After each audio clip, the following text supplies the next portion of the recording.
लाख दुश्वारियों के बावजूद झारखंड की एक महिला जो अपनी इस्मत की रक्षा के लिए लड़ाई लड़ रही है। महिला ने डुमरी विधायक जयराम महतो के करीबी पर शोषण करने का आरोप लगाते हुए एसटी/एससी थाने में एफआईआर दर्ज कराई है। विधायक के करीबी पर शोषण की शिकायत दर्ज करने के बाद विधायक जयराम महतो और उनके करीबियों ने इस महिला के साथ क्या बर्ताव किया, इस महिला को क्या क्या दुश्वारियां झेलनी पड़ रही है, कशिश न्यूज से शेयर की है।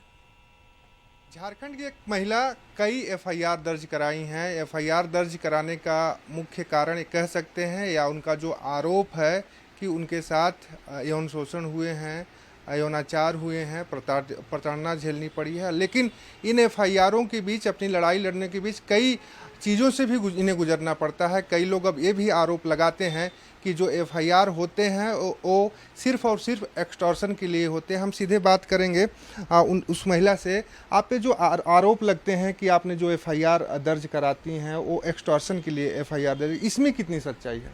देखिए, ऐसा बिल्कुल भी नहीं है। मतलब न्याय के लिए मैं जहाँ भी गई, लोगों ने एक अबला समझ कर के मेरे साथ गलत करने का प्रयास किया, तो मैं उनके खिलाफ में एफआईआर दर्ज करवाई। और लोग जो हवा उड़ाते हैं कि वो 100 केस की है, 50 केस की है, ऐसा बिल्कुल भी नहीं है। मैक्सिमम मेरे ख्याल से 10 लोगों के विरुद्ध केस है। हाल ही में एक मामला निकलकर सामने आया, भोला नाम के व्यक्ति के खिलाफ आपने शिकायत दर्ज कराई थी। क्या मामला था पूरा? क्योंकि उस व्यक्ति का नाम डुमरी विधायक जयराम महतो से भी जुड़ा हुआ है। देखिए, भोला महतो और विराट महतो पर मैं एफआईआर दर्ज की। ये लोग मुझे अपनी पार्टी से जोड़ना चाहते थे और जोड़कर कार्यकर्ता बनाना चाहते थे, और जिसके लिए ये लोग 10 लाख रुपया मांगे। और उनका अकाउंट नंबर भी मैं जारी करके सबको बताई, थाना को भी दी। और उसके साथ साथ ये लोग शारीरिक संबंध भी बनाना चाहते थे मेरे साथ में, कि जब तक आप शारीरिक संबंध नहीं बनाइएगा तब तक आगे नहीं बढ़ पाइएगा। तो फिर मुझे लगा कि नहीं, ऐसे लोगों के विरुद्ध में लड़ना चाहिए। शुरू से लड़ती आई हूँ और अभी भी लड़ रही हूँ और आगे भी लड़ूंगी। पहले आप पर हरमू में ही जानलेवा हमला भी हुआ था, और अब एक बड़े नामचित के सगे संबंधी पर आप एफआईआर दर्ज करा रही हैं। उनकी ओर से भी कुछ कॉल आया, कुछ धमकी आई या कंप्रोमाइज करने जैसी बातें सामने निकल कर आई?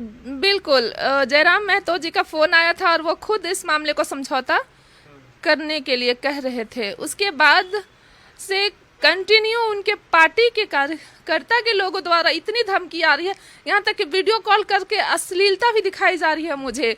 तो ये कैसा संवैधानिक लड़ाई है आपका?